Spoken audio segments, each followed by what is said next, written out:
Hey guys, I'm going to show you how to fix this problem on Windows 11 operating system. In the first step, simply go to search bar and type your device manager. Then click here to open it. Once we are here, we need to just expand display adapters. Then simply click here to expand it. Then right click on your display adapter, select properties, then go to drivers tab and simply select update drivers.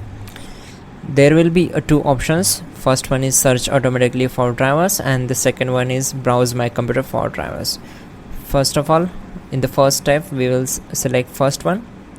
It will try to download the latest drivers. Make sure you are connected with your internet connection. Once done, close this.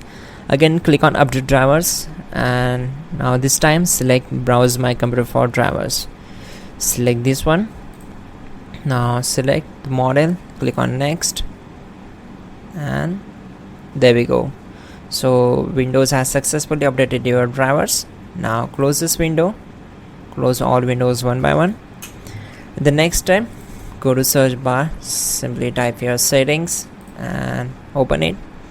Once we are here, select personalization, then just scroll down and select colors, and from here we need to select manual to the accent color.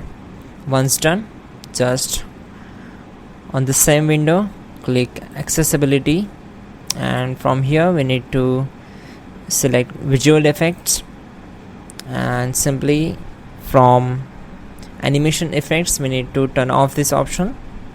Once done, we need to close this window and go to search bar. This time search for powercfg.cpl.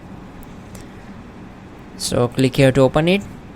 Once we are here, we need to just expand the additional plans from here.